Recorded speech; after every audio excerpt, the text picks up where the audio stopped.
दोस्तों, प्रभु यीशु मसीह में आप सभी को जय मसीह की।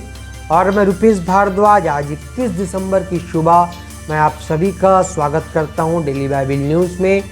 और आज हम फिर परमेश्वर के अद्भुत और रहस्यमय वचन के सफ़र पे जाएंगे। तो मेरे दोस्तों, आज मेरे साथ एक वचन खोल लें, यूहन्ना 11 अध्याय और उसका 25 और 26 पद आप पढ़ लीजिएगा। मैं जो मुख्य है उसको आपको पढ़ाता हूँ।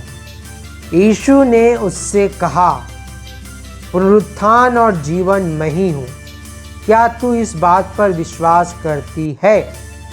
आप एक काम करिएगा, इसको पूरा 11 अध्याय का 1 पद से लेके 46 पद तक पढ़ लीजिएगा, तब आपको ये मैं क्या बताना चाहता हूँ ये समझ आ जाएगा।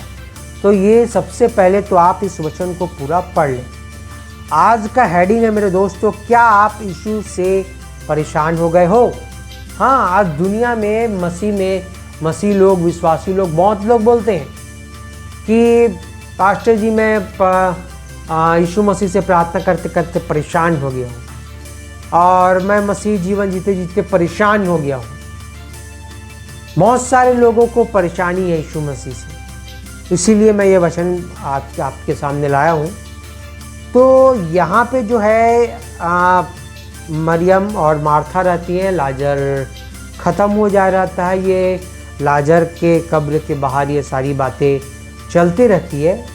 लाजर जो था, प्रभु यीशु मसीह उसको बहुत पसंद करते थे और पसंद करते थे और उसी प्रकार से जिस प्रकार से परमेश्वर हमसे प्रेम करते थे, लाजर से भी उतना ही प्रेम करते थे। हमसे प्रेम कहने का तात्पर्य ये है कि हम उस स्वर्ग में जा सकें, यीशु के साथ रह सकें। इसलिए उसके पास जो कुछ था उसने सब चीज़ को लगा दिया हमें बचाने के लिए। उसने अपना प्राण त्याग दिया हमारे लिए। उसने बलिदान हो गया, बिना कोई पाप, बिना कोई गलती के उसे सूली पे लटका दिया गया। क्यों? सिर्फ उसने लटका सिर्फ हमारे पापों के लिए। तो मेरे दोस्तों, हमसे भी लाजर जिससे जितना प्रेम करता था उतना ही प्रेम प्रभु यीशु मसीह हमसे भी करते हैं। तो मेरे दोस्तों, यहाँ पे दृश्य कुछ इस प्रकार से था। यीशु मसीह किसी दूसरे जगह पे थे और दूसरे जगह पे होने की वजह से वो वहाँ तुरंत जा नहीं पाए। और यीशु मसीह को पता था कि लाजर बीमार है और बहुत गंभीर रूप से बीमार है। वो जाके उसको ठीक कर सकते थे, मगर उस जानने के बाद भी यीशु मसीह कुछ दिन और इंतज़ार किया। तक उस बीच में जब यीशु मसीह वापस आया, उस बीच तक लाजर जो था वो ख़त्म हो चुका था। उसको कब्र में डाले 3 दिन भी हो चुके थे। उसके बाद यीशु मसीह वहाँ गया और तभी मरियम मार्था से ये चीज़ें बोलता है यीशु मसीह कि पुनरुत्थान और जीवन मैं ही हूँ, क्या तू इस बात पर विश्वास करती है? उसने कहा हाँ, कि जब सब अंत होगा तब मेरा भाई भी जी उठेगा। तो उसका कहने का तात्पर्य ये नहीं था कि वो तुरंत करने वाला था। वो तुरंत को कहा उनको कि मेरे को कब्र के पास ले चलो।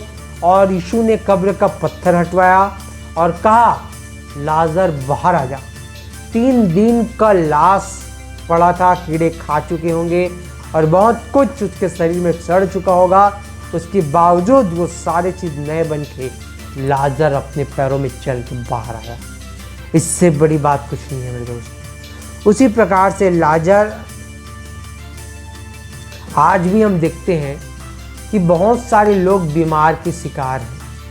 मैं भाई में बता रहा हूँ, क्रिश्चियन कम्युनिटी में ही बता रहा हूँ। क्रिश्चियन वर्ल्ड में ही बहुत सारे लोग गंभीर बीमारी से ग्रसित हैं। कैंसर हो गया, किडनी प्रॉब्लम हो गया, बहुत कुछ, जिसका इलाज या तो नहीं है या तो बहुत लंबे समय तक जीवित हैं तब तक चलता है। तो एक व्यक्ति को मान लो अगर कैंसर है, कीमोथेरेपी आज कराया, कल कराया, रोज़ प्रार्थना कर रहा है, हर पास्टर से प्रार्थना करवाया, ऐसे बीतते साल भर बीत गया, उसको चंगाई नहीं मिली। तो उसका विश्वास जो है वो कमज़ोर होता जाएगा। तो मेरे कहने का अर्थ है, यहाँ लाजर को भी उसने तुरंत ठीक नहीं किया। नए नियम में एक वचन और है कि वह उतना ही तकलीफ देता है परमेश्वर जितना आप सहन कर सको, आपके सहन शक्ति से बाहर नहीं देता। उसी प्रकार से हमको भी सिर्फ विश्वास रखना है। मरियम मार्था को विश्वास था कि प्रभु यीशु मसीह के ऊपर विश्वास था कि वो उसे ठीक कर सकता है। उसी प्रकार से हमको भी विश्वास रखना है कि प्रभु यीशु मसीह, चाहे हमें कोई कैंसर हो, किडनी हो, हार्ट प्रॉब्लम हो, ब्रेन प्रॉब्लम हो, कोई भी प्रॉब्लम हो, आपको सिर्फ विश्वास रखना है। ठीक है, चंगाई होने में विलम्ब हो रही है, 1 साल 2 साल 4 साल जितना भी हो जाए, पर एक न एक दिन प्रभु यीशु मसीह आपको चंगाई जरूर देगा।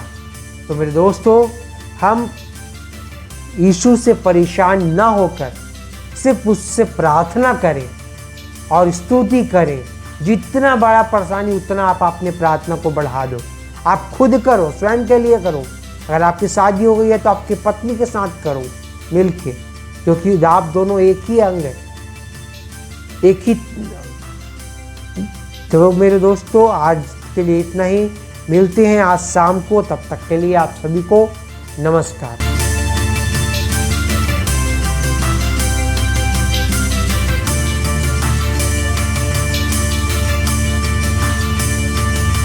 इसी तरह और भी हमारे भारत देश के लिए बड़े बड़े प्रोजेक्ट हैं, जिसके लिए यदि परमेश्वर पिता आपके मन को उभारता है तो आप अपनी आर्थिक सहायता राशि दे सकते हैं। आप डायरेक्ट हमारे बैंक अकाउंट में डाल सकते हैं और UPI के जरिए भी आप अपनी मदद राशि डाल सकते हैं, नीचे दिए गए QR कोड को स्कैन करके। अन्यथा डिस्क्रिप्शन में दिए वेबसाइट के लिंक को क्लिक करके भी आप अपनी मदद राशि दे सकते हैं। धन्यवाद।